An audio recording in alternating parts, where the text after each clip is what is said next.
Welcome again to tonight's panel on race in America, a topic that is timely today as it ever was.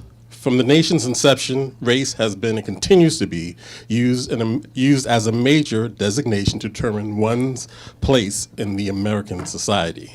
Within America's power dynamic of race and racism, those having a darker skin color and non-European ancestry inherited a separate and unequal status. Whether enslaved or freed during the antebellum South or living as a descendant of emancipated slaves during Reconstruction and modern-day Reconstruction.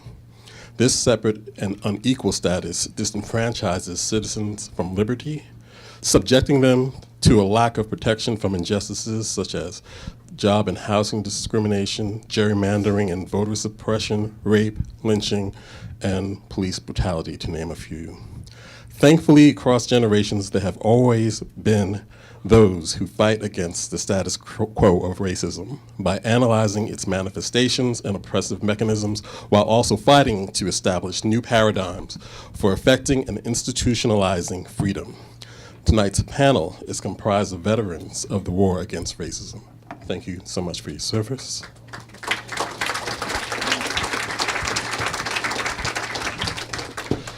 I will now introduce our panel's moderator, who will then in turn introduce the panel. Our panel's moderator, April Ryan, is a dear friend of Politics and Prose. She has moderated several of Politics and Prose's previous panels on race in America, and we're honored and blessed to have her here again. April Ryan, a 27-year journalism veteran, has been the White House correspondent for American Urban Radio Network since January of 1997, covering 4 presidents. Not one to bury headlines, many of April Ryan's breaking news stories and interviews have been featured in television newscasts on ABC, NBC, CBS, MSNBC, and Fox, and also have found their way to the pages of some of the nation's top newspapers. Last month, Dr. Ryan, signed with CNN to become a contributor and political analyst. Congrats. She is also the author of what is coming to form the Black and White series. Its first installment is titled The Presidency in Black and White, My Up-Close View of 3 Presidents and Race in America. Her most recent book, published last year, At Mama's Knee, Mothers and Race in Black and White, examines what it means for mothers to enable themselves, their children, and their community to constructively engage the racism festering in our modern day society. So please give it up for April Ryan. Thanks so much. It's great to be here at Politics and Prose again. This is the 5th installment of our Race in America conversation series. I want to thank Politics and Prose for the vision. A lot of places don't have the vision. This is a bookstore that has set the tone for bookstores around the nation and even the world to talk about such a sensitive issue, matters of race. And yes, we are authors. And we are people who are real and have dealt with this and written about it. And again, I want to thank Politics and Prose and also C-SPAN for thinking enough of this series to come out and continue to cover this. You don't get these kinds of people in this kind of room without getting this kind of coverage. So I want to thank you all for being here tonight for our 5th installment. I want you to feel free, feel welcome, feel at home. Come to the microphone, ask a question, intelligent, civil, and we will answer. And I want to, without further ado, introduce this great panel, because we're going to get in and do some bullet points on their career, and we're going to get into the discussion. And I want to start off with someone who I have such respect for, such admiration, and such love for, Dr. Mary Frances Berry.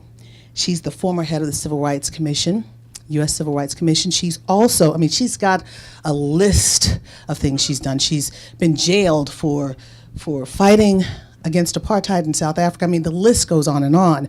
But she is also the author of the book, $5 and a Pork Chop Sandwich. Yes. Vote buying and corruption of democracy. But she's got a new book coming out. History teaches us to resist. History teaches us to resist. Next to our Dr. Mary Frances Berry, we have Avis Jones-DeWeever. She is a woman who is an activist for women, and she's also the author of How Exceptional Black Women Lead. Let's give her a big round of applause. Next to Avis Jones-DeWeever, we have Wesley Lowery, the national reporter for the Washington Post and the author of They Can't Kill Us All. Let's give him a round of applause. That title alone leaves you saying, And without further ado, we want to introduce to you an economist, the President Emerita of Bennett College, as well as the author of Are We Better Off? Race, America, and Public Policy. Well, excuse me, is it Race? Are We Better Off? Race, America, and Obama? Race, Obama, and Public Policy. Race, Obama, and Public Policy. I'm sorry, but that's who she is. She is the author. She's an economist. And tonight, and thank you, Julianne Malveaux, for being here with us, we're going to talk about activism. We have to give Julianne Oh, yes. Let's give Julianne a bit of applause. Yes. All hail Julianne Malveaux. All hail, because I'm telling you, these two ladies right here, I remember being a young lady watching them march for us, talk for us when we didn't have voices, and just basically let us know that we count, we matter in a time when many of us are not at the table. What did Shirley Chisholm say? If you don't have a seat at the table, bring a folding chair. Hello. So I want to start off with something that came to me while we were driving in tonight. Harry Belafonte, activist, entertainer, said right after the election, this last election, where President Trump became president, he said, "This is a great time." I said, "Why?" I know I hear a little chuckle back there. But he said it's a great time. He said he reflected back on what W.E.B. Du Bois told him. He said, when there is great pain, there's radical activism, which effectuates change. So a couple weeks later, I called Harry Belafonte to do another interview. And I said, "So how's everything going?" He said, I'm not too happy about what I'm seeing. I don't see the activism that I anticipated. I don't see the pain that I thought was there." And he's remembering the 50s and the 60s, one of the greatest movements, the civil rights movement in this nation. So what's happening now? What's happening now? So we have an author here, civil rights icon, who's penning a book, History Teaches Us to Resist. Talk to us about history, yesterday to today. Is Harry Belafonte right? Well, Harry, my good friend Harry, is always right. But let me just say that what I talk about in this book is what I think is important for this hour. I hadn't planned to write any other books. Tired of writing books. But it was time for this one. What I talk about it is all the movements in the past where people have organized to resist presidents who took actions or were trying to take actions that opposed our values and that we opposed. And most of the movements that I talk about, I do the history, but I was involved in most of them. And in fact, we won in the case of a lot of them. And so it's possible to win if you organize properly and if you are persistent. Things like the Free South Africa movement that some of you were involved in. Things like the anti-Vietnam War movement, which we thought we lost. And I not only was in the movement as a student at the University of Michigan, I pretended I was a correspondent and went to Vietnam and actually covered the war one summer.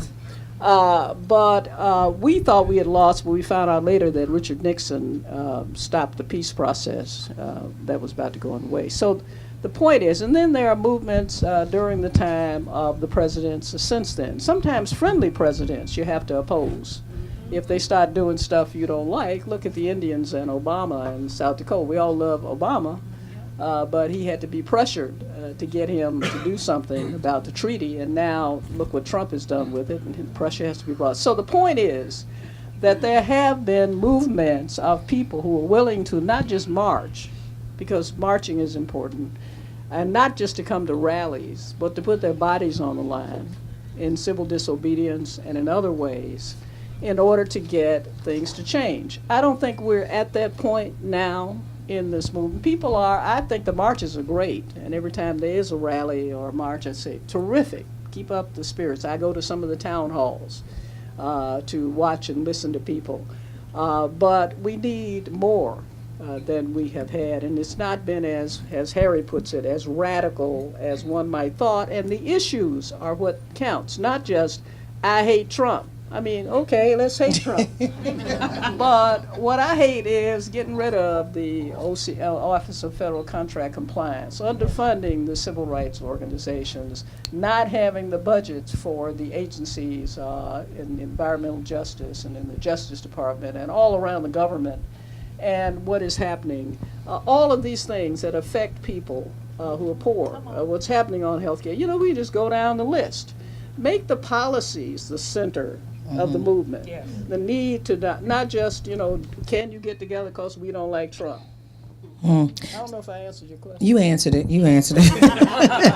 So, Julianne, are we better off? Race, Obama, and public policy. We are now post-Obama, the post-Obama era. What does that look like to you, and what are the issues that Dr. Mary Frances Berry talked about that should be on the table?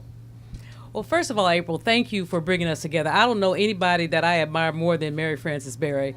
I mean, I really don't. My soror, my sister, I just adore her. So when I saw that I was going to be on a panel with her, I'm like, hey. I mean, the rest of y'all okay and all that, but it's all about Mary Frances Berry. Yes. But thank you for bringing us together, and thank you for the work you've done, not only to continue this series, but also to speak truth to power. I'm going to ask you a question, but don't answer it, but rhetorically, why don't Sean Spicer just take his glad rags and go someplace? I mean, he just needs to put his rags in a bag and go away. I mean, 45 wouldn't You even told me not to answer, so I'm just sitting here. 45 wouldn't even let him go see the Pope. Wouldn't even let him get blessed. The other thing I want to say before I answer your question is congratulations. Dr. Ryan, thank you. At Morgan State, thank you. Conferred an honorary doctorate. So I'm really proud of you for that, and just really appreciate that. You know, I feel like Bobby Womack sometimes.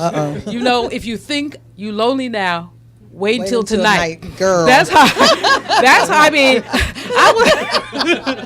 I was an Obama critic, and, you know, and I was like, Barack, come back, come back. But no, we're not better off. I mean, Barack Obama was a tremendous president. He was outstanding and amazing, but he was also horribly constrained in any number of ways. Yeah. And when we look at the economic status of African American people, it did not substantially improve until the last year of his administration. Much of that was recession, which was not his fault.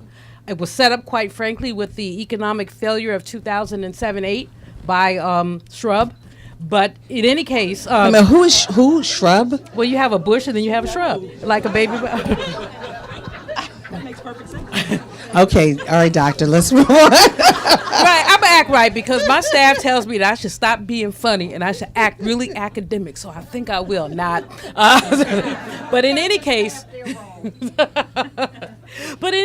we're not better off, but we're about to be much worse off. The economic issues are the ones. I mean, I'm just with Mary Frances Berry here. We have spent too much time talking about Russia. It's important. I don't know how much ink has been wasted on the president and the first lady who don't hold hands. So there's a whole lot of other stuff they don't do, and we really don't want to know. It's called TMI. But what we know is that the economy, this victory for 45, because I don't call his name. I call him 45. But this victory for 45 was a victory for predatory capitalism. People were going to have to struggle whether we had elected Mrs. Clinton or that man.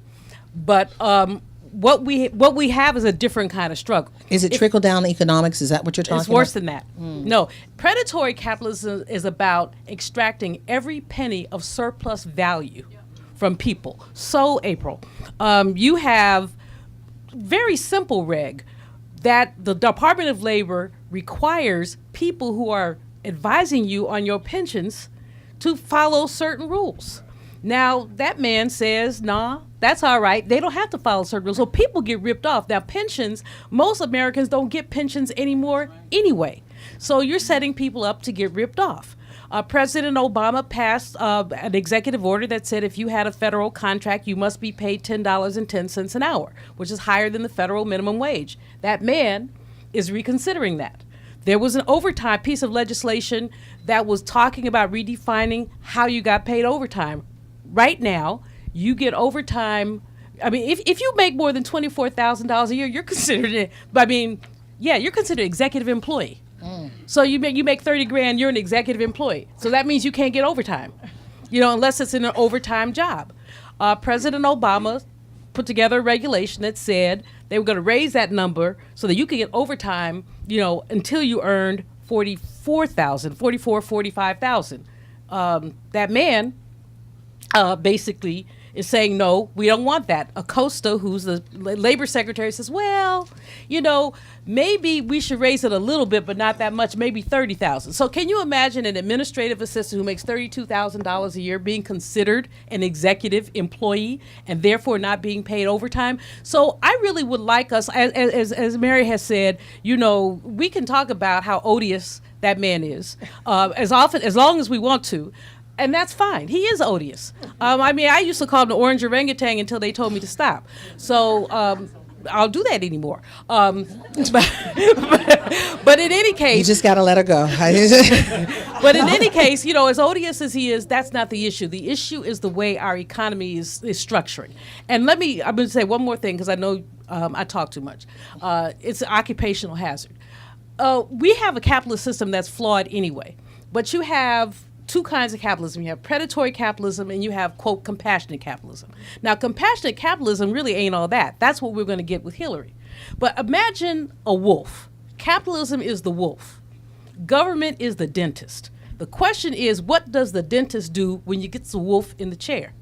When you have compassionate capitalism, the dentist files the teeth down so that the wolf cannot eat everything up.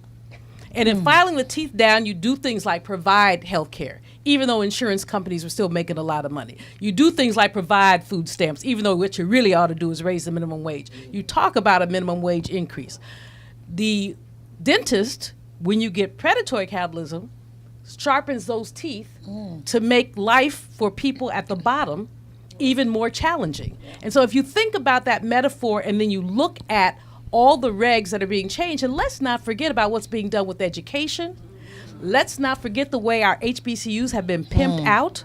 And I do use the words of liberty, pimped out, all those poor presidents walking up there. And we'll get to that one very soon. And, that's the day that Kellyanne put her feet in the sofa. Well, because she doesn't know any better. Well, you have to understand, when people don't have home training and they still let them go to the White House, they still don't have home training. So that's all. All right, Julianne, I was just talking about the 60-plus presidents in the room, and she was taking a picture with it, but that's a whole nother story. We're moving on. Thank you for that analogy. I never heard about the dentist and the wolf, but it brings a whole new enlightenment. Yeah, it's a whole new enlightenment on going to the dentist. So, Avis, let's talk about this woman who's making $30,000 a year. $30,000. She is low income, correct? Yes. Is she out there marching? I mean, because we saw a couple of women marching the day after the inauguration. A couple of women in Lansing, a couple of women walking around in Detroit, in D.C., in London. Is she marching? I have to say, yes, we did see a historic day following the inauguration in terms of the Women's March, the largest demonstration we have seen in history. So it was impactful and powerful. But it's also true to say that there has been a bit of a struggle to maintain that momentum in a bold and demonstrative way. When I look at what's going on, I can provide some other examples in terms of what Voldemort has done since he's been in office. So we know that, in terms of pay inequity, Voldemort, Harry Potter fans in the house? Okay. Okay. I'm a White House correspondent. I am not. This is April Ryan. I have not said any of these names. Well, I respect the office of the presidency. I don't know Harry Potter. Also known as he who shall not be named. Okay. Okay. So another thing that he did, in terms of pay inequity, we know we have this whole thing about equal pay day. Yes. Ironically, on equal pay day, he changed a regulation that President Obama had put in place that required government contractors to open the books, to really be able to demonstrate and show how they paid people by race and gender. Because that's really how pay inequity thrives, right? It thrives in secrecy, right? What did he do? He got rid of that. And so that woman who is making $30,000 and those who are making more now are going to suffer even more as it relates to pay inequity. What's going on? I would say that what's going on is, I think, and we can hear about this more, I think what's going on is there's been a calibration of strategy. And I think the strategy has really now turned to electing more women to office. We've seen a record number of women who are undergoing candidate training and who are preparing to run for office. And I think that's good, but I don't think that's enough. I think you need a yin and a yang. So you definitely need those people who are preparing to infiltrate the system, who are preparing to go in there and change laws when they are elected to do so. But I also think we still need those people in the streets to put the pressure on those who are currently in office to do the right thing and stop destroying this nation to the degree that they're doing right now. The simple way that's put is that protest is an essential ingredient of politics. Absolutely. You can't just vote. People say vote. You can for clap somebody. if you want. But Mary, when you say that protest is necessary It's but an not essential- sufficient. It's an essential ingredient, which we forget. People, when they're telling you to go vote, yeah, everybody wants you to vote for them, but you have to make them do. And we what saw you that want them with to do. Dr. King, Yes. with LBJ, Yes. when it came to the Voting Yes. Rights Act. We saw that, and that's proven. And when you say activism is a necessity, it's a necessity when you think about this democracy, we saw young people, Wesley. We saw young people take to the streets. The new activism, the new, I guess, civil rights for this day when it came to issues of the injustice, when we saw our black boys and black girls killed on the streets in some of the cities like Baltimore, like Ferguson, North Charleston, I mean, Baton Rouge, so many different places. What's happening now? Because we're not seeing the activism that we saw just a few, it's only been 100+ days. We're not seeing that today. What's going on?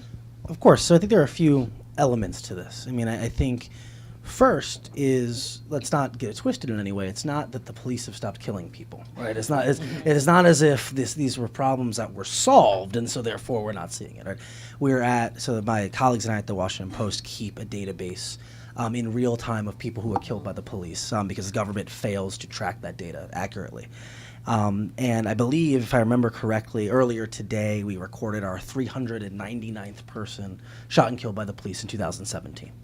On average, somewhere between 2 and 3 people are fatally shot and killed by the police in America every single day. That's only shootings. That's not a Freddie Gray, someone killed in a van. That's not someone who dies as a result of a taser. These are gunshots, right?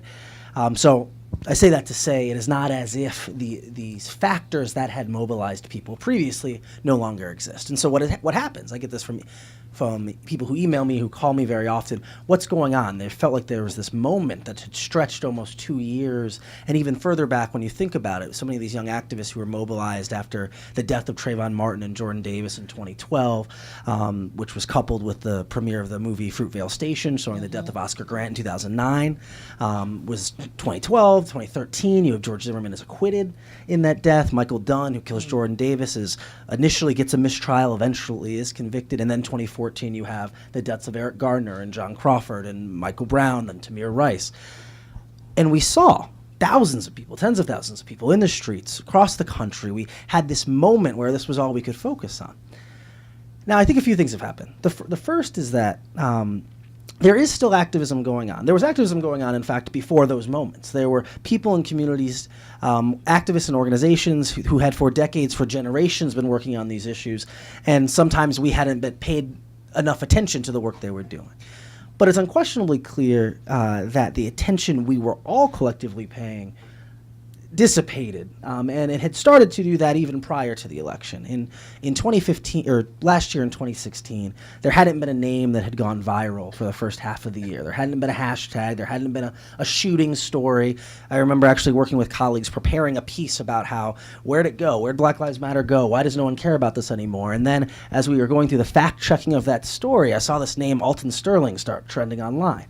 And so there'd been shooting in Baton Rouge. And so we adjust the story a little bit. Well, except for this one guy, no one's paid any attention. And then the next day, Philando Castile's killed. And the day after that, there's the shooting of the Dallas officers, right? And so the reality is, even in this moment, it's very likely that there will be a day, there will be a video, there will be a moment this year where our eyes will be back on these issues.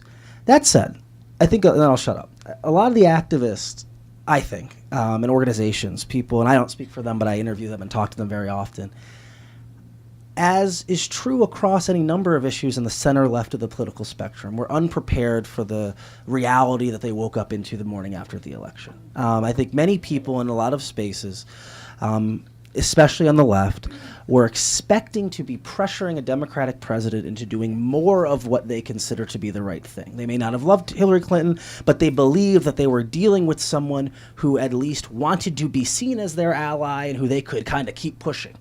This had been a similar strategy during the Obama year. So remember, many of these young activists were being invited into the White House. There were meetings were being hosted. McKesson, Brittany Packnett, members of BYP 100 in Chicago and Black Lives Matter. You know, there was this idea that there was not an adversarial relationship necessarily. And so again, even though many of these young people, some of them endorsed Bernie Sanders, some of them famously said they weren't going to be voting because they didn't like Hillary Clinton, many of them thought at the very least they would be dealing with someone who was sympathetic to their causes and their ideas. In reality, they woke up into a world with a president and now an attorney general who doesn't necessarily believe police departments should even be investigated, right? And so it fundamentally changed the need for their tactics and their understandings of how they do what they do. So, and I want you go ahead. Yes. That is why what you just said, Wes, is very important. And I've been watching this and going around the country and meeting with people and talking to them. That is why we have to understand that the best opportunities to do the most in resisting is when you have a president who is outrageous and offensive. In fact, the best moments in the movements that I've been in, and we succeeded, is when we went up against, I remember when Reagan became president. Some people think Reagan's some great hero and airports named after him and whatever is named after him, but he was awful. He was affable in person. I mean, I met him and knew him, but the guy was an SOB, really, when it came to people's rights. That's what he was. And the devastation in the Justice Department. A whole bunch of lawyers just quit their jobs and walked away when they didn't have anything else to do in the Civil Rights Division because they wouldn't let them enforce anything. And the people went up against him. We called it turning back the clock on civil rights, which is what he was doing, and on everything else that mattered to us. But we organized and we resisted him. We resisted him in the anti-apartheid movement. He was on the side of South Africa in that. And people said that we couldn't do anything about it. But we were persistent, and we organized, and we thought up of different strategies on different days and things to do, and kept at it, and we won. So that, and you feel so much better when you win against somebody where it's hard to win than somebody who is, quote, friendly, although that's hard too, and sometimes it's harder. What has happened with, I think, the young people is what you said. Many of them put all their eggs in the political basket. And I kept saying to them when I would see them, you shouldn't put all your eggs in the political basket. Don't be seduced by going over to the White House and sitting around talking to people and thinking this politician, yeah, somebody applaud that because it's important. Don't be seduced because you have got to politics without protest. I kept telling them over and over again, that is the history. Fred Douglass said it, didn't he? People who want freedom without struggle want crops. You know what he said. Unless you Power carry- concedes unless nothing you- without a demand, said Yeah, Frederick unless Douglass. you're It never did and it charismatic. never will. Right, and he's still alive, and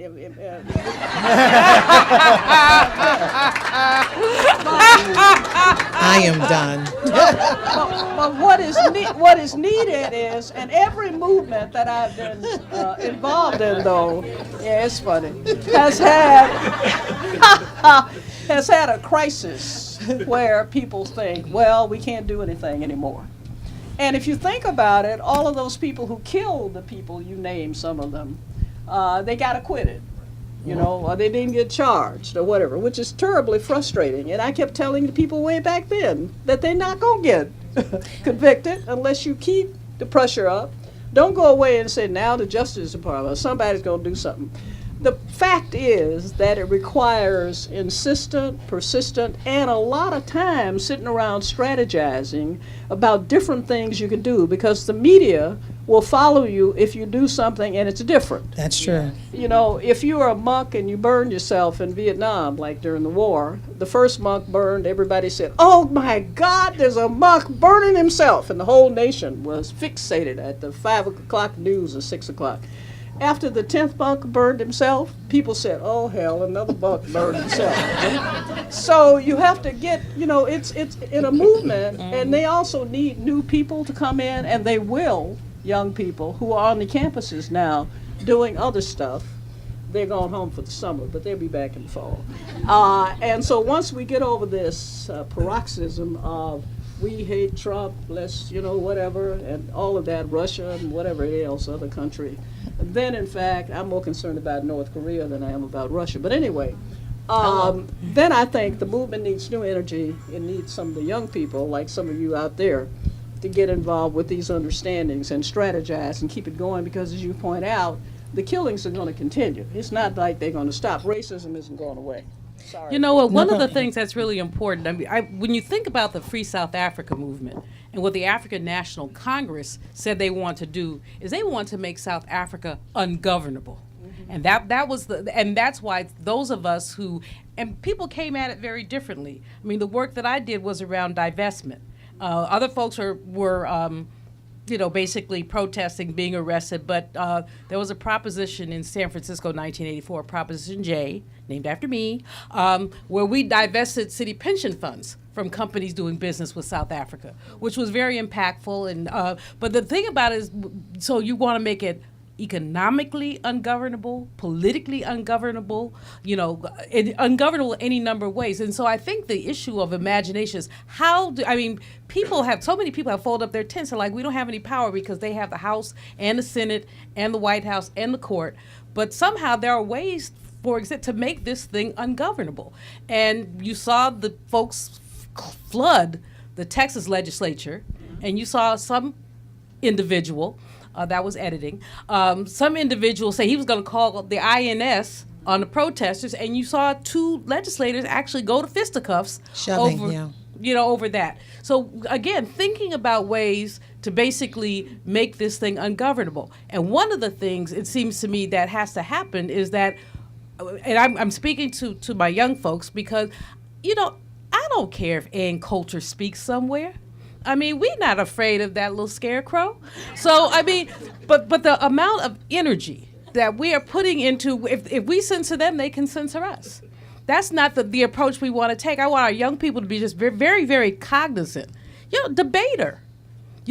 Shut her down. Now they should not have had DeVoid at, and I just say DeVoid, DeVoid, Secretary of Education, at the Bethune, devoid of good sense, at the Bethune graduation. I that just was not acceptable. But we have to be able to basically deal with how do you make something ungovernable. But Julianne, they made their statement. They made that statement. They did. No, I love those young people. They definitely made their statement. Also, with the person who introduced her as well, they made the statement with her, and they made it with the education secretary. And very good points, very good points. And again, hashtag Race in America. Break the Twitter. If you have any questions, come forward. But there's so much on the table. There's so much on the table right now. And I'm just, as a reporter who's been covering the White House for 20 years, and you guys have been in the streets for longer than that, But when there is persistence and in mass, things happen. I'm not seeing it at the White House now. And going back to my conversation with Harry Belafonte, he said, back in the 50s and the 60s, people came together. But he says now there is a different move on the other side that has a lot of funding that thwarts anything the other side will do, like Heritage or the NRA. Talk to me about the resources going into the activism to create change. Talk to me about that. Here's one of the biggest challenges that we face is people who are about making change in this country on the left. Those organizations are largely 501c3s. So they're largely focused on fundraising, and it typically is a handful of foundations that are relied upon. There needs to be more direct funding from the people to flow into organizations so they're more nimble, so they can focus on those things that they know are important and they don't have to wait through a grant cycle. I think that's huge. Another part of this process is even beyond the funding. Honestly, I think people are shell-shocked. People are shell-shocked. There is so much happening at one time that people don't even really know how to focus their energy. Should we focus on education? Should we focus on something? It's like every day, it's like 5 or 6 things coming down the pike. And how do you defend everything all at one time? The biggest way, in my mind, to make a difference in terms of a movement is to focus on one thing with everything that you have and push and push and push and push until you create change.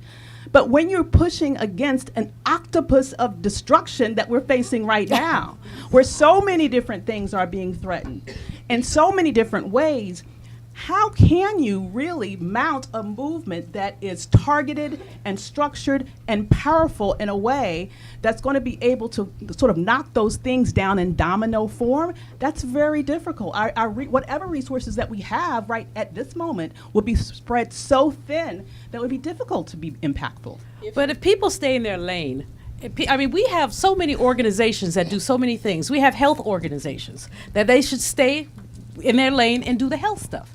We have the Lawyers Committee and others who are looking at voter suppression. But should people come and join them still, though, even if absolutely. you say stay in their lane? You just might have health people. And But no, people should come and join them. But what I'm saying is that I love the octopus. I'm gonna use that. I'm stealing it officially. I put his head on. But I love the notion of the octopus of destruction. But I also know how many organizations we do have. We have organizations that focus on African American women, organizations that focus on GBLTQ issues. And by saying today, I don't mean to restrict anything, but we have so many organizations. Everybody's not going to work on one thing. People have to work on other stuff. We have educational organizations who should be working on that. I saw a piece today that really interested me because I'm going to send a letter to somebody. I'm not sure who yet.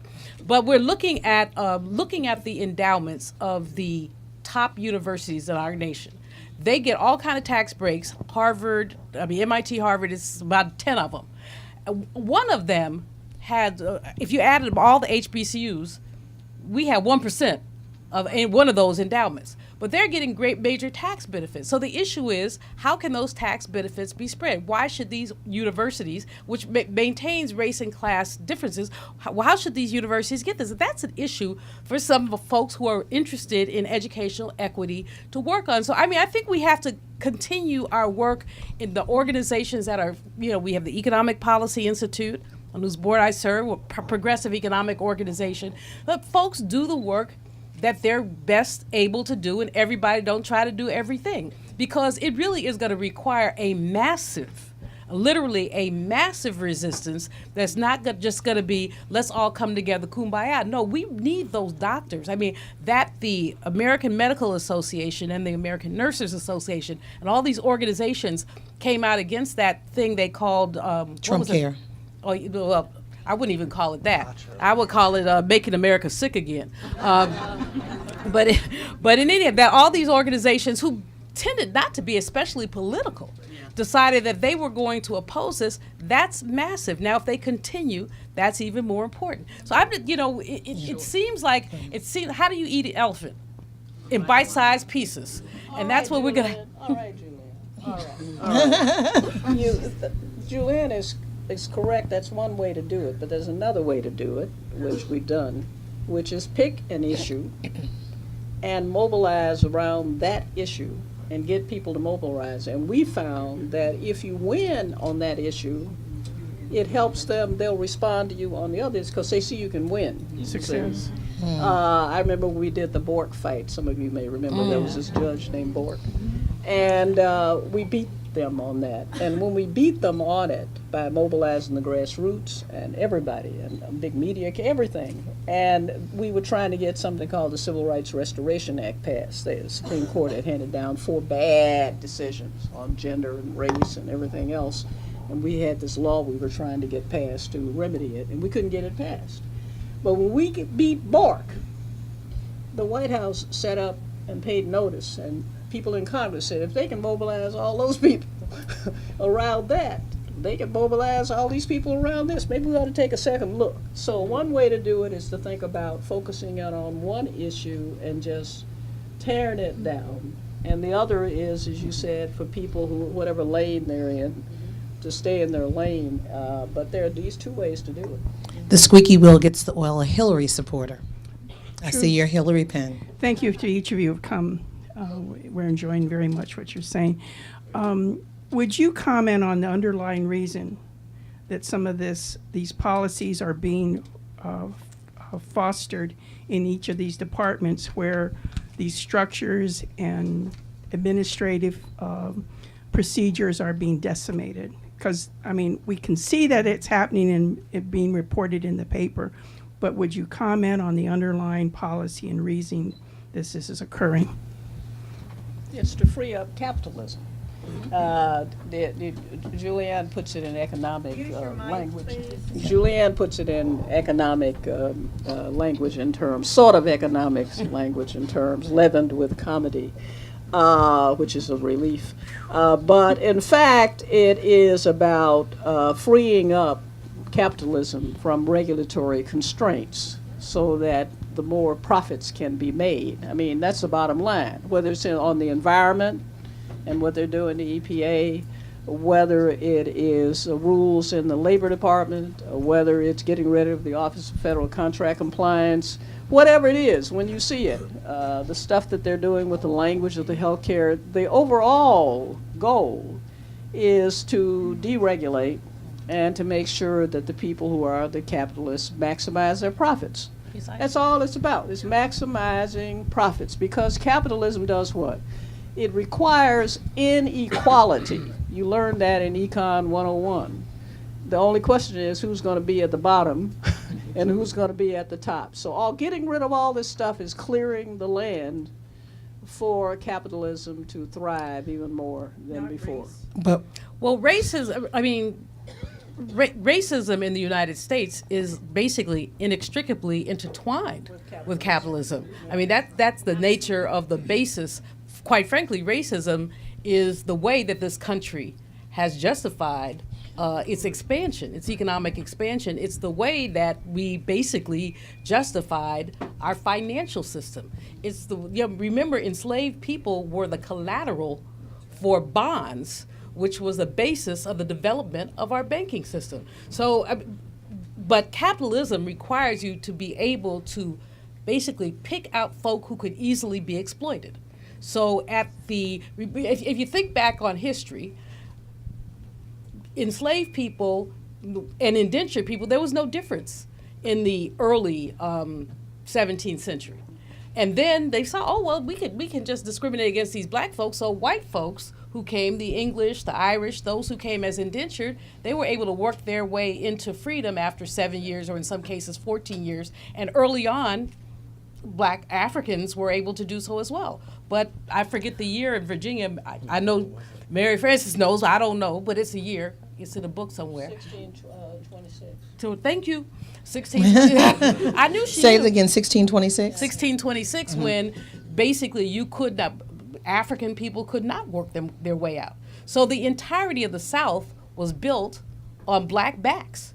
You would not have had any South and any of those plantations and any of all of that. So it's intertwined.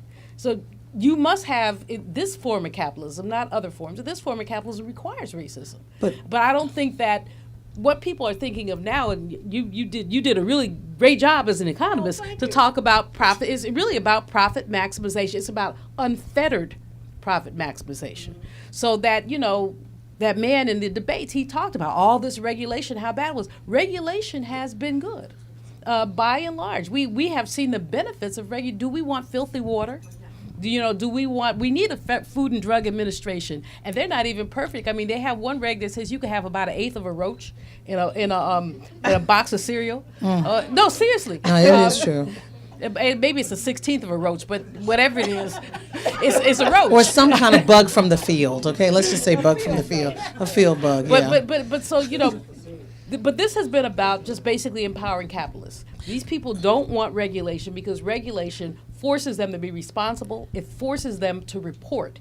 And they don't want to report what they're doing. They don't want to report the amount of pollution. They don't want to report this OSHA. OSHA now, they're Lessons profits. exactly. They're basically cutting the budget of OSHA, Occupational Safety and Health Administration, so that people may not be inspected for 15 years. So you reduce the periodicity of inspections significantly. So it's really it's about the profit. It's about the capitalists. So I'm going to pause for a moment. I want to take an unscientific poll in this room. How many people right now are discontented, are at a dis-ease? Can we put our hands, both hands, and our feet? Wow. All right, and I want, that's what I'm going to say. I want you to be honest. This is a room full of love. We accept you. Those who are okay. Who's okay? Who's happy and okay? Who's happy? Okay. So this is my question. Everyone talks about the approval numbers. They keep saying the approval, but I'm seeing more people disapprove in stats. And I'm like, why do they keep talking about the approval numbers? The approval numbers are the minority. The disapprove are the majority. But April, you have to come to. I mean, this is a friendly audience of progressive people, basically who have come to hear this because they're interested And who read. And who. But read. not only that, there's a level of discontent, and people. There's a level of discontent. I had a believe. conversation with Yeah, I'm gonna take a conversation. with my trainer trains a man. I won't. Who's a big Trump supporter? Right before he trains me every Tuesday, and he's an African American, so he always tells me. We're on TV, so I can't say what I call the man. But he one day told me that Hillary was a pox on the earth. That's not quite what he said. He called her a spit stain. So whatever I say to my trainer, how's spit stain today? And it ain't spit. But in any case, this man truly believes that everything is a Democratic plot. It's not. To make 45 look bad. No. And, you know, Craig is always like, I want to get the two of you together to have a conversation, but 35% at least. There's a hardcore people who believe that. And that number's eroding. I hope it's eroding. There's I buyer's absolutely. remorse. Let's go to this lady. I'm Gwen McKinney, and I have been in the foxhole with Mary Frances Berry in the past. But the one thing that I do want to say, and I can't speak for everyone, but since the Trump, I won't call it a victory, but since Trump was elected, I find myself more and more at places like this, and in forums like this, and maybe there are other people like that too. Commiserating together? No, not just commiserating together, but the resistance, what Mary talked about, not just during the anti-apartheid movement, and this is for everyone in this room, I think the glass is way more full than anyone can really assess at this moment. Unfortunately, historical patterns, they sometimes move slow, and we're in it right now. But if for anyone who was at the Women's March, that was amazingly phenomenal. There were people there who would never go to a march anywhere. You know it was phenomenal because Sean Spicer got up there with his little suit and talked about the numbers that Saturday. It was phenomenal. Exactly. Now, but my point, I didn't say that. my point, why I wanted to come up, April, you touched right on it. I think that we should be less focused about what that percentage of the so-called Trump supporters think and feel, and continue the galvanizing, whatever you are doing. Like, I think it was Mary or someone said, whatever you are doing, take that piece of your resistance, own it, and do not let go of it. And I think that that is really where we have to be, as opposed to the heritage and those folks. They're not that strong. They really are not. And I say they have money, but Money is the game in this town and around the world. money is the game, of course, and I'm not trying to minimize it. But I think the power of resistance is even stronger. The squeaky And wheel gets the given oil. where we are today, people cannot control the internet. They can't control social media. And I think we have to look at But what there are we Twitter have. trolls out there now. There is a loud voice that they're resisting I agree. you. But anyway, I'm just I'm saying with to you. I folks thank you. here, resist. Okay? All right, we have a long line, and I want to keep the questions and answers short. But Wes, do you have something to add? Well, one quick thing I was going to add on that is I do think that, and I come at this from a journalist mindset and angle, but I do think that crisis creates clarity. I think that the reality is, people ask me very often, because I work with so many of the reporters who are breaking these stories day in and day out. What's it like right now? What's it like to be at a place like the Post? What's it like in this moment? This must be so difficult to be a journalist in this environment. And that's not to say that there are not some real difficult elements. The violence and the vitriol towards many of my colleagues and myself included has been real and sustained and disorienting. But that said, in this moment, it's very clear and very obvious with an administration that has attempted to conceal, that has, cast aside all convention and all ideas of truth and reality. It's very obvious what our job is every day. We are the enemy of the people. We are the opposition party. Correct, right? Yeah. It's very obvious what our job is every day. Now, but that said as well, I do think that while there certainly is a clear grassroots and real energy, a real mobilization of people in response to this, I do think you can't write off the reality that elections do have consequences, and there are real people. The immigrant in the detention center doesn't really care about the Women's March. Right, it doesn't. The person shot and killed by the police yesterday. It's really nice that everyone was at the monument, but they're dead. And there are in fact real life consequences to policy and to politics, and so the fact that after the fact everyone gets together and decides something should change can't be used to overlook the reality that in real time there are real consequences to things that happen in our political conversation. And in a stark contrast, something that happened in a couple of weeks at Morgan State University's graduation, Yes. former Vice President Joe Biden declared Black Lives Matter, as you have a new administration, 100-some days in, talking about reviewing all of the sentencing of people. It's dissent decrees everything. It's a different day. It is, and this is not political. It is actual fact. There is a different day here. Yes, ma'am. Hi, thank you so much for being here. You have a room full of people who want to be activists. We are activists, but there's no systematic, coordinated effort. We can put a man on the moon.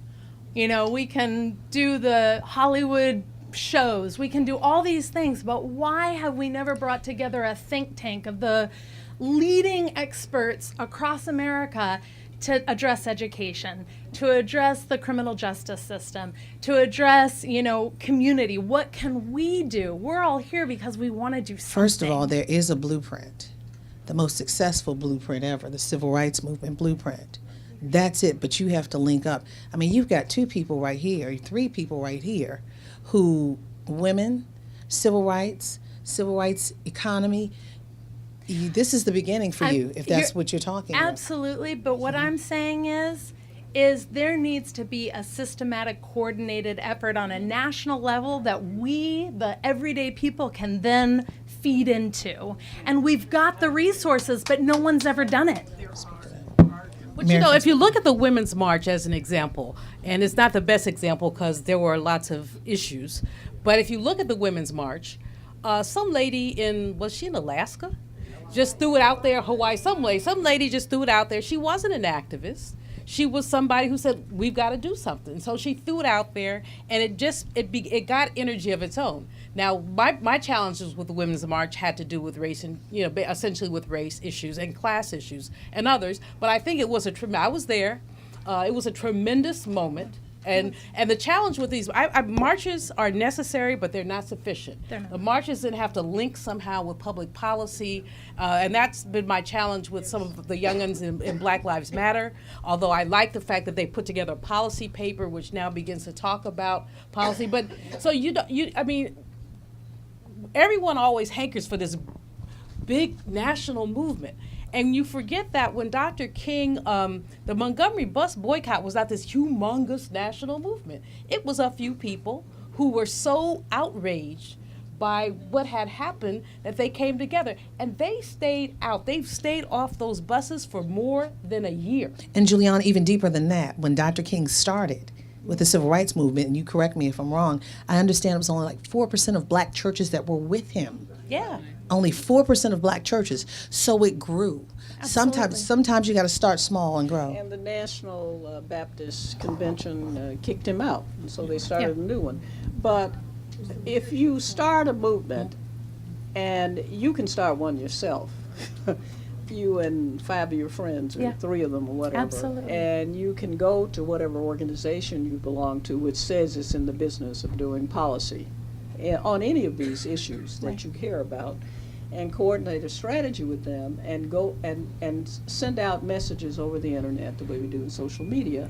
And you can sit down with your friends every day, which is what we did, many of them, and strategize on what can we do today to draw attention to this issue, and get a couple of people on the Hill who have some courage and some sense to introduce some legislation that will do what you want. It's not going to pass right now, but introduce it to do what you want, which gives you a focus for whatever it is you've decided to pick from this. And you can spread that movement. I've seen it happen. You can spread that movement, and we used to do it with mimeograph machine and posters. So I know you can do it with the internet if you take the time. And we all had jobs, so we went to work too. And you can do that. I don't mean just you, but anybody in here can do this themselves by starting that up and being persistent and doing it. It's like people who start newsletters or the email or whatever it is they do. I guess my point, absolutely. I guess my point is we saw so many people showing up at the marches, all the different marches, the Women's Day March, anytime a black man was killed by police officers, hundreds, thousands, tens of thousands of people showed up. If there was a coordinated effort for those people to then funnel into, we would see a lot more change in our communities, because people don't know what to do. They want to do something, but they don't know what to do. Money. Some of that goes back to money as well, like what Avis said. And then anybody who would like, I own a cafe here in the city, and we have a dialogue on race every 2nd and 4th Monday evening. So Where is it? In Love and Faith Community Cafe. So Where if you is want it? to, Where it's is on it? 14th Street, halfway between U Street and Columbia Heights. All right. 2nd and 4th Monday. Thank you so much. 7 to 9. Thank you. Are you guys enjoying this conversation tonight? Okay. Hi, I'm from Politics and Prose, and we're streaming tonight's event on Facebook Live, and we've got people who are asking questions online. Tell us, John. Tell us. I will. Actually, the question... I will, April. The question I was going to ask was very similar to the one we just had, so I'm going to ask a different one here. And this is from Frank, and he says, "What advice to the whole panel? What advice would you give to white parents of a black child?" You know where I'm going to go first? I'm going to go to Avis. Yeah. Thank you. You're Because welcome. I happen to be the mother of 2 black children. Now, I would say the first thing is to don't ignore the issue of race. Don't lie to your children and teach them that they're not black, that they're just human. Of course, we're all human. We all know that. But they need to equip their child with history and knowledge and information that will allow them to navigate a racist society in a way in which, when something happens to them, in which something inevitably will happen to them, they will know that it hasn't happened to them because there is something wrong with them. They will know that it happened to them because it's something horribly wrong with this society. And that is the best protective mechanism that you can give your children. Another thing that I would suggest is Beverly Tatum wrote a brilliant book. It's called Why All the Black Children Sit Together in the Cafeteria. Yeah. And that book is about racial identity development. And that book is how many years old? It's about 2 decades old? At least 20 years old. Yeah. I And it's the read that when same I was thing getting my yesterday PhD. as today. I mean, it's many, it's Yeah. old. But it is so relevant. Yes. I would suggest it not only to white children raising black children, white parents raising black children, I would really suggest it to all parents. Yes. Because it's very important to understand that what we struggle with in this country as it relates to race is something that, we like to sort of kid ourselves and say, well, kids aren't racist. You know what? Kids grow up in a racist society. And they hear it from their parents. And they hear it in their parents, they see it in magazines, they see it on TV, they see it in the cartoons, they see it in video games. It permeates our society. So it infuses itself into them. And so they then do assign either sort of privilege to some things or complete rejection to other things based on that. And we have to raise our children in that truth so they don't take it personally. And Let me do this real fast, and I'm gonna go to Wes on this one. Julianne, if you don't mind. But I want to just start talking about books. Oh, wait a minute, hold Because on. I wrote a book on that topic, and I'm going to be fast with this.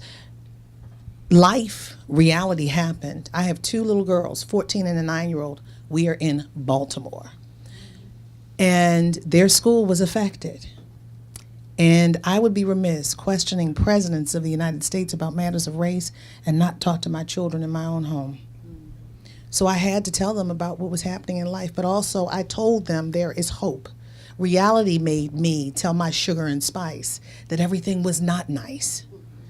So reality forced me to tell, and I think we have to tell them with love and hope, because when you talk about matters of race, it comes from one of the most sacred spaces. You can have all the laws and all the legislation in the world, but after that, what happens? It's about the heart. It's a heart issue. It comes from one of the most sacred places.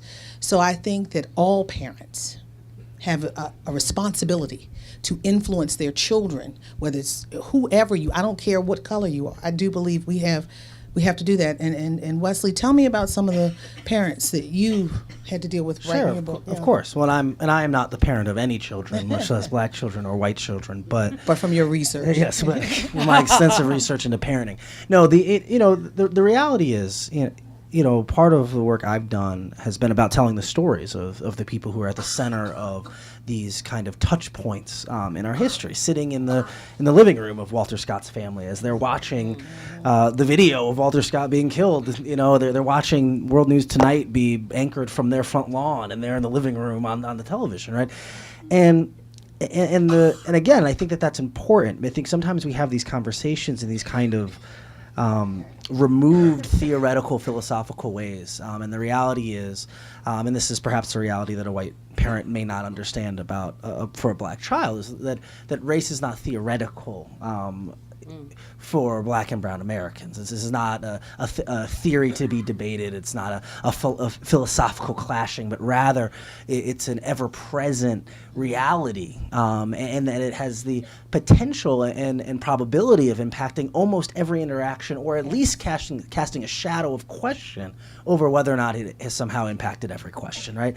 I think that's important. And the only other thing I'll say on that is I think it's important to, and this is true for all of us, to remember what we don't know, and to have not be foolish enough to believe that we completely comprehend someone else's experiences and vice versa. I remember in African American Studies classes reading Charles Mills and this idea of the epistemology of ignorance, that a white and this intersects with intersectionality and what we know about kind of the layering of oppression and inequity, is that a white American or a man or someone with heteronormative gender and sexuality has had their experiences in their life so structured and so influenced by the fact that they are part of a privileged group that they're in fact removed from ever being able to completely understand what it would be like otherwise, and vice versa, that a black American who has had this ever-present weight of race on them for the entirety of their life is never going to be able to comprehend what it must be like to have never really thought about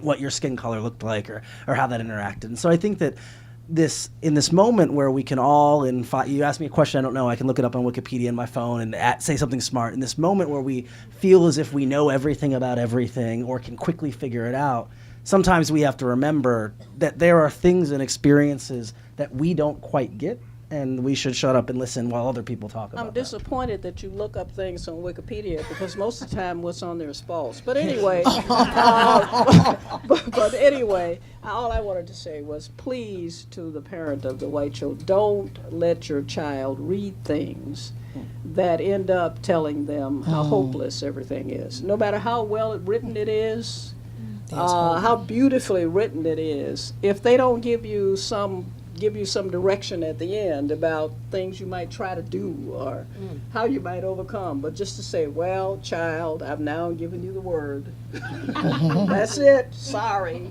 That's not the kind of book you ought to let your child read. And you also should never let your child believe that racism doesn't infect almost everything. That's right.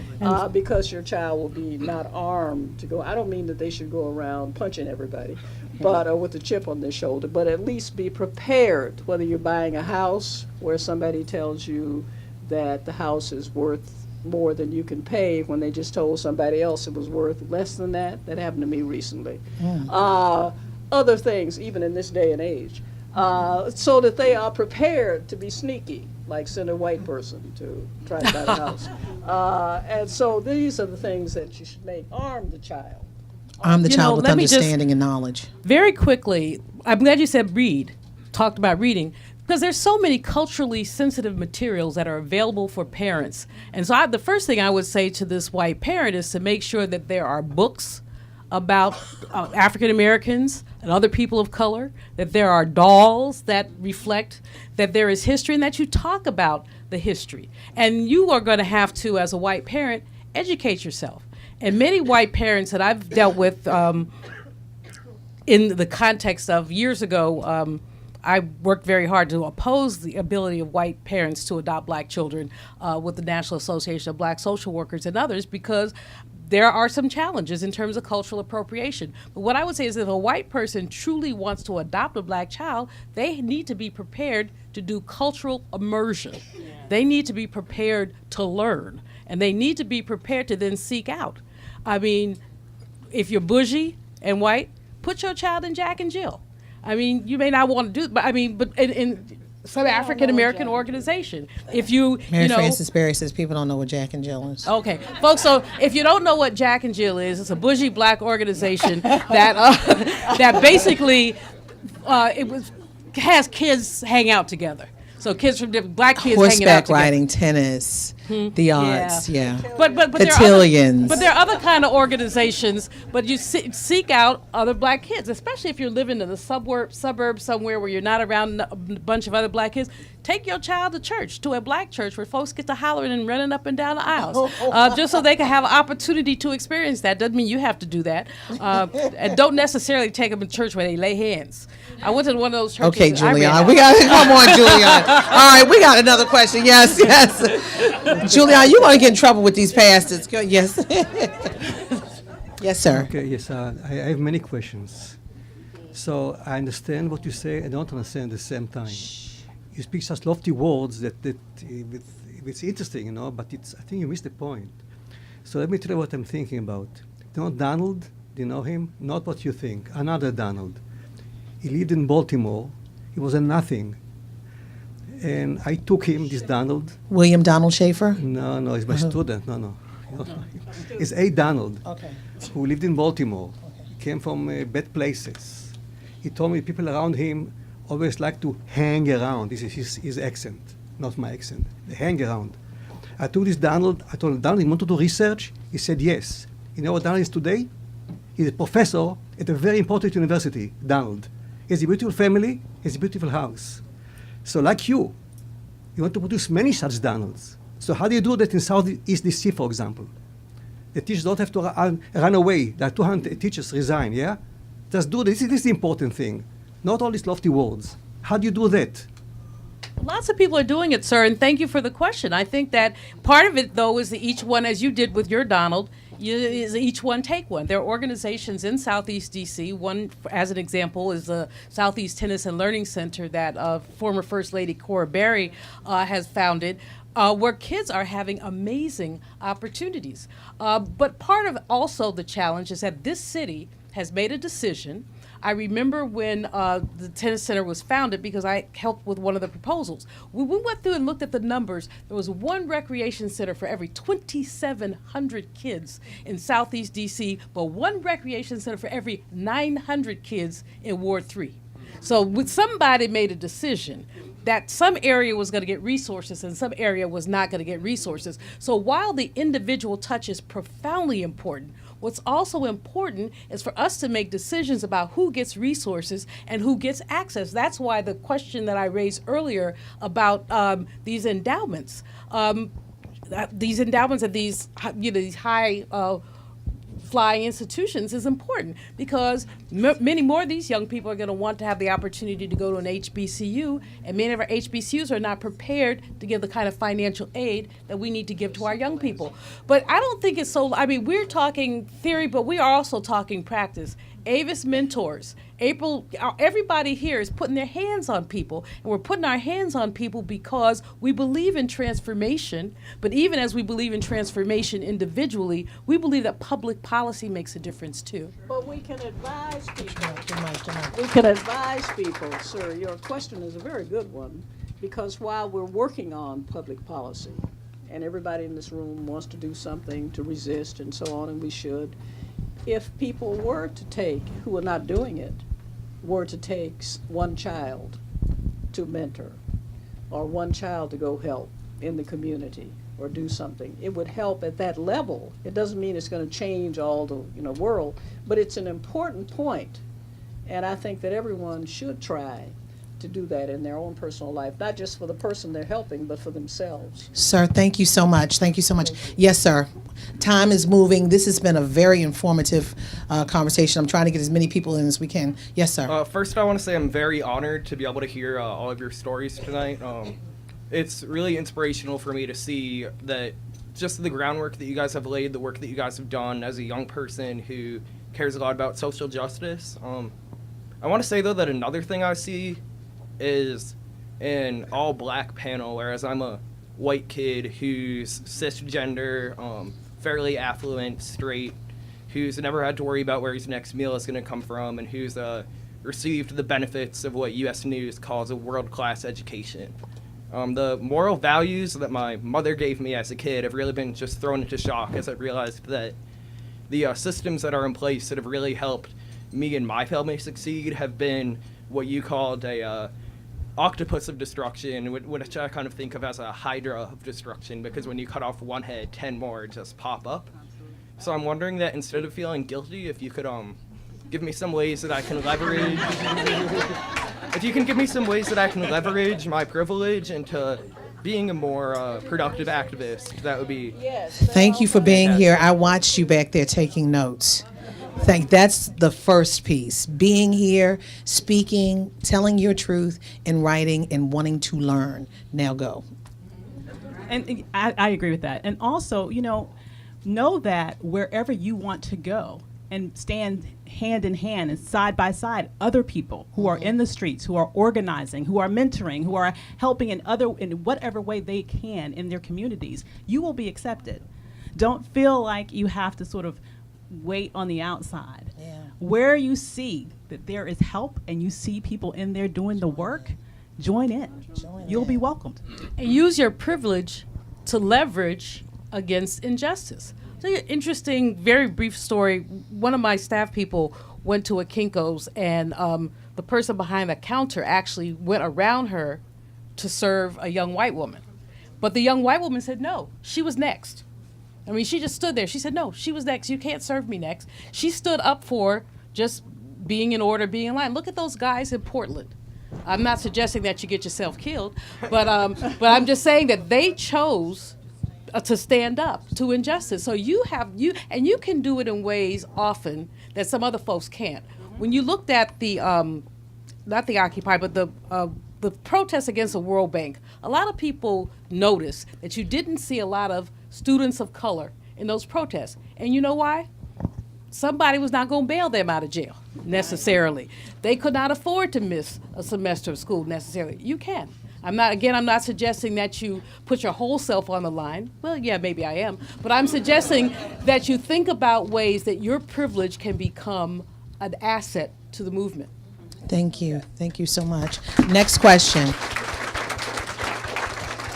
So good evening, esteemed panel. So my question is, particularly since this is about race, there was an open letter penned to the DNC, black women saying at large, listen, so you've used us for your grassroots organizing and to gather the votes. When are you going to recognize us for what we have contributed, not just to the Democratic Party, but to the country at large? So to you all, your thoughts on that. I'm going to say something really fast. And this goes to a couple of things, and I guess Julianne might agree with this. Number one, when you are a community with money, people listen. And the unfortunate thing is, when you look at the black community, they don't see dollars. They don't see an investment to invest in. They don't see the zip code that shows that they are able to put their kids in the nicer schools. And I go back to the convention. I think of the black mothers, the mothers of the movement that were there. They didn't get their due. They were on the road the whole time. When I'm talking about the mothers, I'm talking about Sabrina Fulton. I'm talking about Gwen Carr, the mother of Eric Garner, who's still looking for justice for her son, who cried out 11 times, "I can't breathe," in that chokehold by New York police. So we have seen, the question is now, how much more are you going to take? That's the question. What do you do now? You're just going to say, okay, well, keep writing letters? What are we talking about here? I'm just saying this as a reporter. When people make moves in mass, in number, consistently and persistently, they see it. Those women that marched around, those few women that marched around that Saturday right after the inauguration, it was so upsetting to them. Sean Spicer came to the podium. Now I'm serious, because the numbers mattered. The numbers were massive. It wasn't just in this town, it was globally. It was a rebuke. So the question is, you've got the blueprint, what are you going to do? But April, African American women, 94% or 96, I'm not sure what the number was, voted Democratic in this election. And yet our power, our strength has gone unrecognized in the Democratic Party. A couple of young sisters ran for vice chair, were not elected. Could be appointed, have not been appointed. Now, I know they're trying to figure it all out, but the Democrat, we have been the most loyal. We have been the loyalists of the Democratic Party, and we have not been rewarded thereof.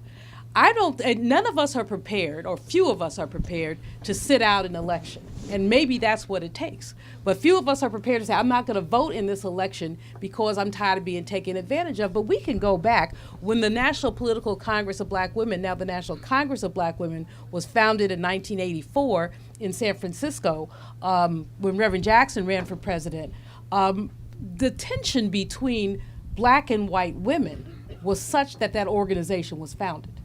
And even though African American women have been loyalists, that loyalty has not been recognized. So just as I told the young brother who came to the mic with his privilege and talked about how to deal with his privilege, white women, white Democrats, have to be able to speak up for black women, even as we speak up for ourselves. That's true. And I thought the letter was right on time.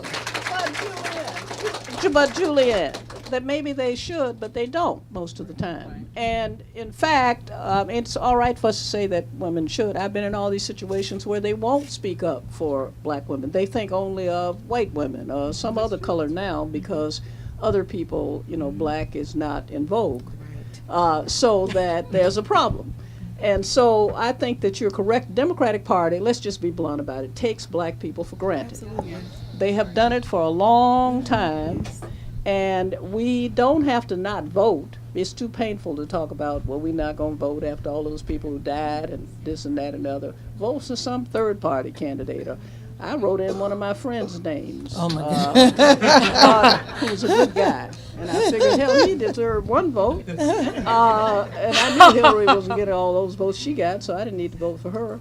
But in fact, I think that what we need to do is figure out a way not to be taken for granted. No matter what we say or what we do, the Democratic Party leadership and the structure, and I know because I've been in administrations and sat around listening to people talk, they know that they're going to get our votes. They assume that they're going to get our votes.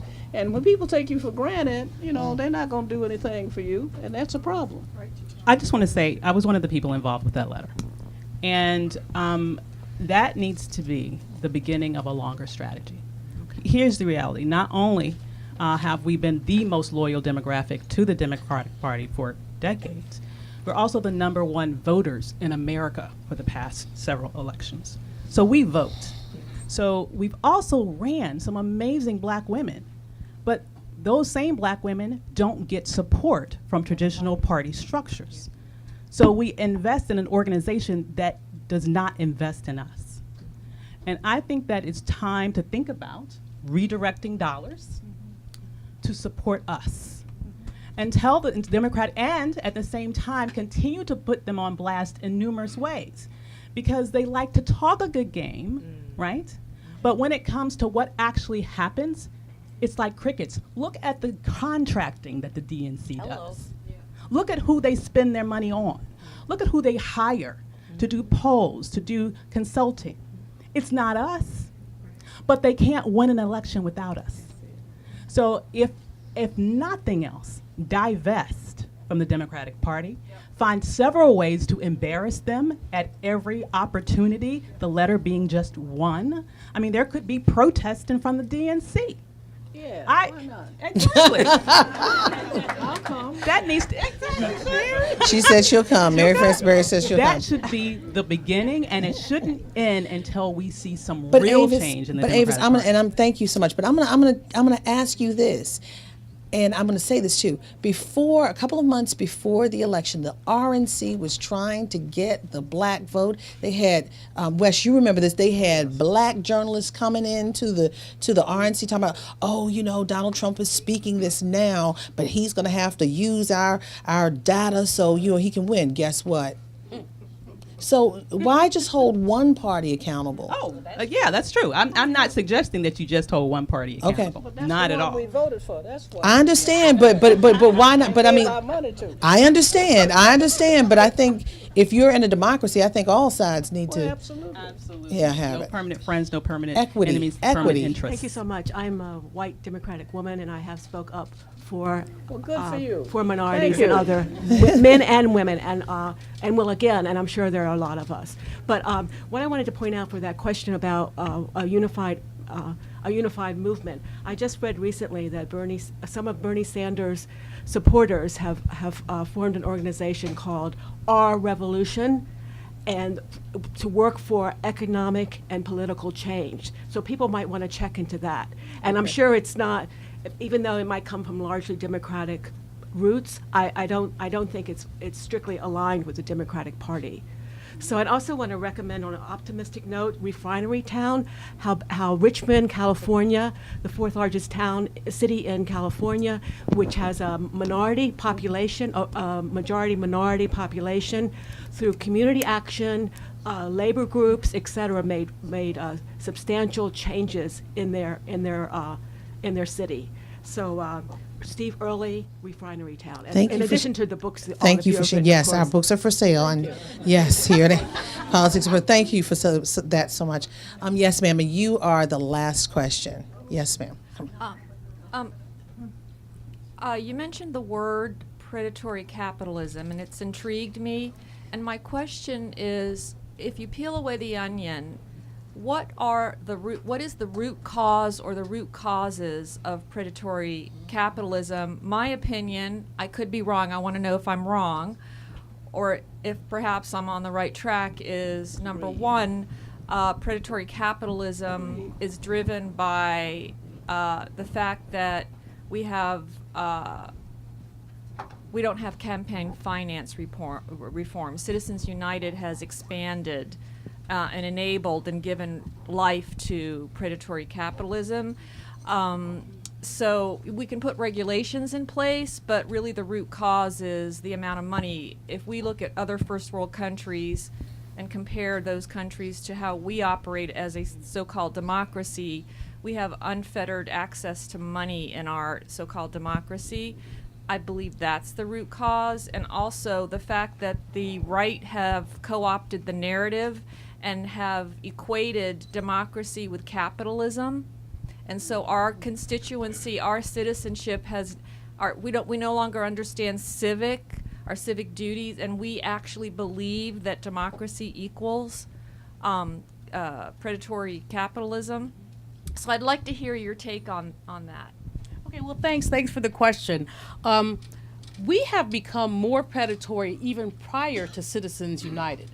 If you look at the cycle of recessions and recoveries, one of the things that you'll find is that, let's say 1973 recovery, about, and my numbers are rough because I don't have them in front of me, but roughly 60% of the benefit of the economic recovery went to the bottom 90%, while the other 40% went to the top 10%. Now, in our most recent so-called recovery, which theoretically began in 2009, but in that particular recovery, the bottom 90% lost 15%, while the top 10% gained 115%.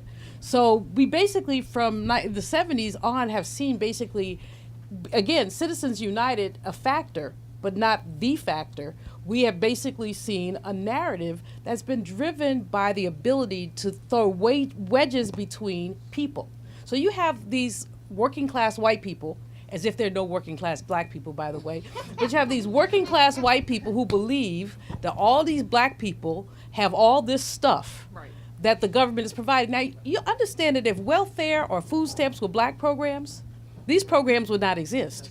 But you have, they just wouldn't be if the only people who got these programs. But you have these white folks who believe the narrative that they have everything, we have nothing, our tax money is going for them, and they won't even work. And half of them came across the border with an anchor baby. And, this is the narrative, but this is believed. So people have been able to use race and ethnicity as a wedge in the process of the conversation to maintain basically the deregulatory focus that Coke money and other money essentially supports. So you have a point, but I think it's deeper than that, and you got to put the race piece in there too. Thank you. So you wanna add something? Okay. And yes, and we had our dear friend. We're gonna have one last. Thank you. Really fast. Okay. Thank you so much, April, and also congratulations on your upcoming award as the Journalist of the Year. Thank you. With the National Association of Black Journalists. So some of us do read and are informed. Needless to say, we can't say enough about Mary Frances Berry, Malveaux, and the other panelists as well. But this is a very powerful panel, and I've been to all of your series, and it needs to go on the road. But I would also say with the National Congress, and not just from the perspective of politics and prose, and I was a member of the National Congress of Black Women and Black Activist Women, and with my mentor, C. Dolores Tucker. Yes. So we know that well and how we miss her. But we live in a celebrity culture. There is no more celebrity than the panel sitting here.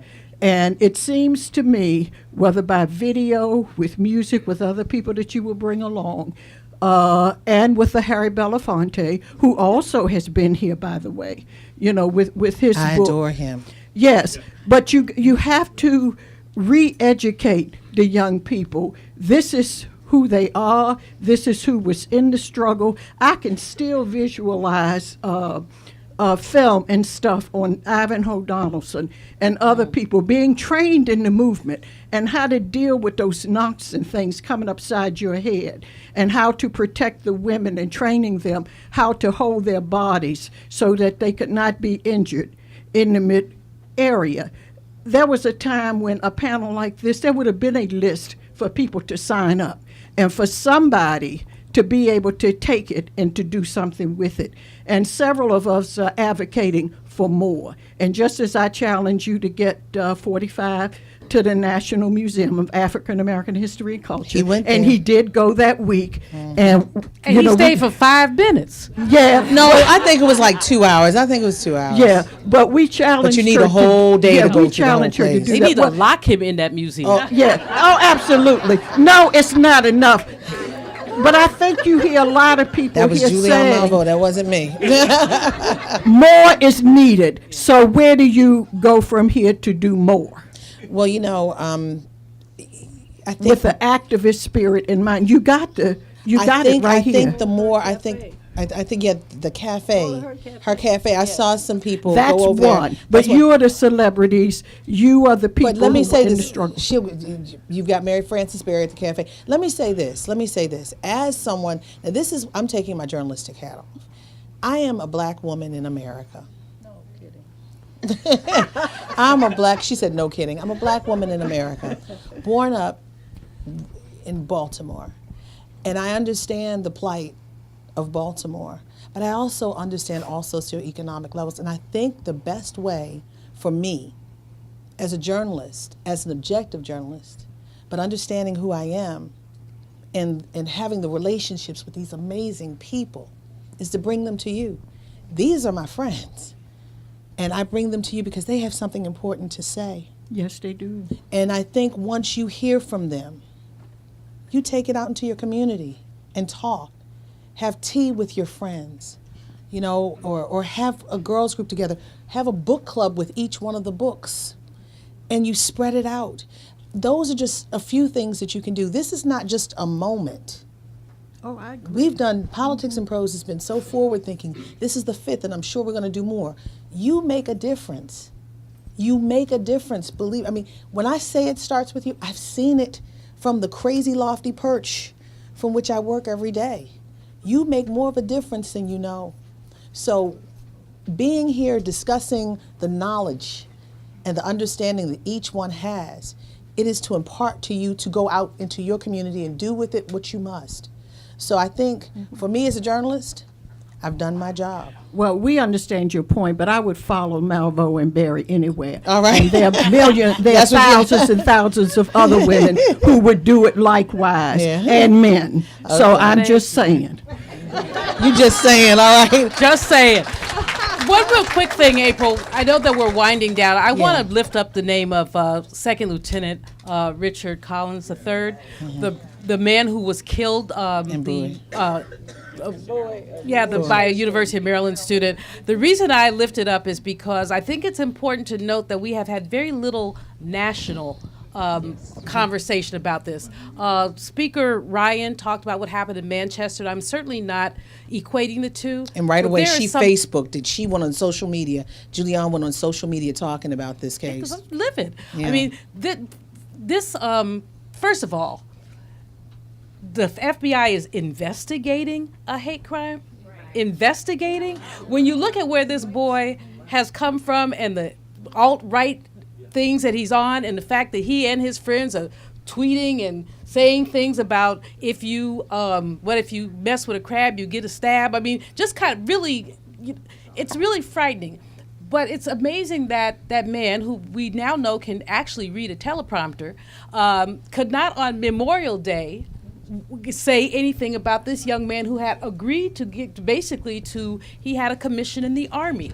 Paul Ryan calls for a moment of silence on the floor of the Congress for Manchester. Good. But let's call for a moment of silence for this victim of domestic terrorism. And let's deal, when we talk about terrorism, let's just talk about this.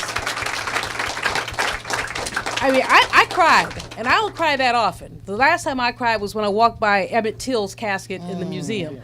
And when I heard about this young man, because he'd done everything right, and he squeaky clean.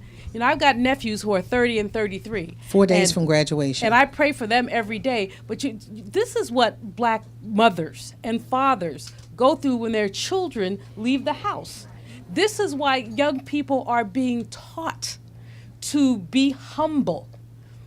You know, this is why my mama says to me all the time, I'm so glad you were not born male. because of my temper and everything else, I'd have been gone. Oh, I would have been gone a long time ago. You know, but in any case, it's a frightening situation, and we of conscience have to continue to lift this young man up, because as you said, when you call the roll of all these folks who have been killed, his name belongs in that roll. And then the other question we have to ask is, who raised him? How did they raise him? What did they talk about at the dinner table? How did this person, 20, old racists, I don't mind. I mean, I mind them, but if you 80 and you're a racist, you about to be up out of here anyway. So it's all right. But, when you're 20 and you're a racist, it's really very troubling to me, because where did you get that from? And you'll be around a while. That's learned. That's not hard. That's learned. Well, have you enjoyed this evening?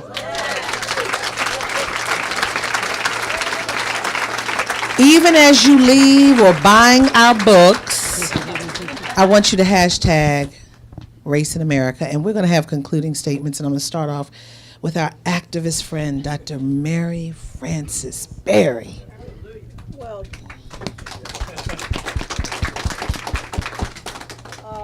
I guess the only thing I would say is, obviously racism is not over, so you can have plenty of these programs, and that what we do about it is not something that is clearer now than it was before. But when we think about this young man that Julianne was talking about, all I could think of was all those black soldiers who were in the military who came home from the war and were killed in their hometowns when they got off the train, just because they had on a uniform.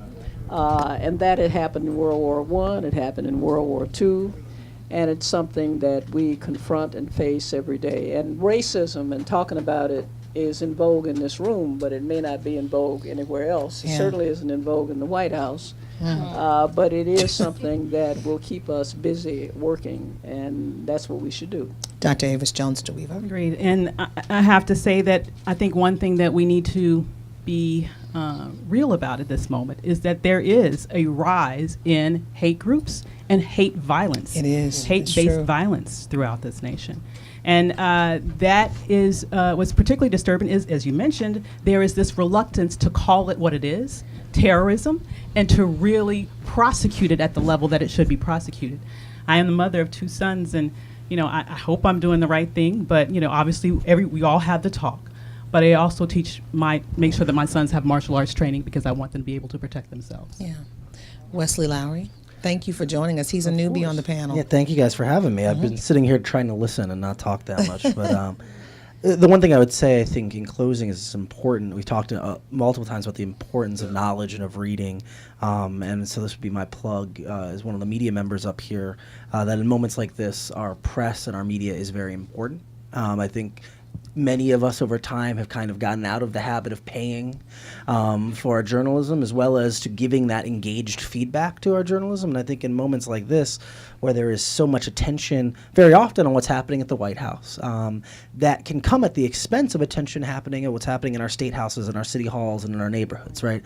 The reality is the way our government or lack of government or how the changes in it affects most human beings is, short of us being attacked nuclearly, it comes with the change in this policy, comes with the shift or the closing of the Civil Rights Office in the Department of Labor, or and so I think that type of journalism is difficult. It's not always as sexy. It's not the big, we're going to get the smoking gun that's going to bring Trump down, but it's hey, did you guys see they cut this thing that was benefiting people? And so as, what I always ask when I have the opportunity to talk to readers is that you be engaged in that journalism, that you apply the pressure, look, cheer us on as we report on these important things that are happening in our national politics, but hold our feet to the fire as well and insist that we continue to cover these important things happening in Main Street and on MLK Drive, as well as what's happening on Pennsylvania Avenue.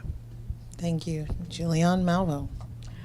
Well, I would say, first again, thanks everybody. This has been very uplifting for me. I'm a cynic by nature, and this room gives me hope. It gives me hope to see the number of white people who are in the room, who voluntarily came into the room to talk about race, which often a lot of white folks don't want to talk about race. And please don't say reparations. Some of y'all gonna start running from the store. But a lot of white folks will not voluntarily talk about race. So this gives me hope that folks were willing to give up a couple hours of their evening to do that. It gives me hope to see a little boy over there. Yes. That somebody brought a young man in. How you doing? I'm glad you're here. And we need to think about who we bring into the room with us. And that young people can hear this, can process this, can participate in it. Oftentimes we want to shield young folks from these kind of conversations, but how do fifth graders tell their classmates they're going to get them deported unless they didn't have the right kind of conversations at home? And so I leave this, and some of y'all might be on my Facebook page. So the people who go on my Facebook page think I'm an angry black woman. I am. You're my neighbor. I live off 14th Street in the middle of Gentrification Central. So I have attitude. But I'm not just an angry black woman. I'm an angry black woman who hopes for a better world. All right. And I will turn pain into power by working with others to make sure that we do have a better world. And so I wish we could see rooms like this replicated in lots of places. Thank you all for coming out. Well, I'm going to say this. You've been a great, great audience, and this is very important to continue these conversations, because listening tonight, just 30 some days in, there, you say, I didn't say it, she said it, but there seems to be a great dis-ease and a discontentment from a majority of people. And what I would say, talk amongst yourselves. Figure this out. You can figure it out. You gotta figure this out. It's about you. We can talk about what we know, but it's all about you. It's all about you. And what I would encourage you to do, get together with each other. This is, as Julianne said, this is one of the most diverse crowds talking about race on a continual basis. Some of the faces I've seen before here, and we encourage you to keep coming and bring someone else. This is an important conversation. Race touches almost every facet of America. This president is totally different from the last. And when I say that, when it comes to race, we've seen the rubber band of inclusion expand throughout history. And some would say now there's been a recoiling, and the rubber band has even broken. So I encourage you to stay tuned, because I believe we're going to have another series. But I want you to take what you've learned from each one of the panelists and move on and figure out how you are going to effectuate change in your community. It all started from the conversation that I had with Harry Belafonte. So now what are you going to do with this? What are you going to do with what you learned tonight? What are you going to do? It's not about us, it's about you. And tonight I want to thank Mary Frances Berry, the author of $5 and a Pork Chop Sandwich, Vote Buying and the Corruption of Democracy. Give her a big round of applause. Dr. Avis Jones-DeWeever, How Exceptional Black Women Lead. Give her a big round of applause. Wesley Lowery, the author of They Can't Kill Us All, Ferguson, Baltimore, and a New Era of America's Racial Justice Movement. And last but not least, Dr. Julianne Malveaux, the author of Are We Better Off? Race, Obama, and Public Policy. And with that, I thank you all for this 5th segment of our race conversation with Politics and Prose. Our books are up for sale. We are signing the books. Go buy them. Chock full of knowledge. Thank you, C-SPAN. You are awesome. Thank you, Politics and Prose. You are the best bookstore ever.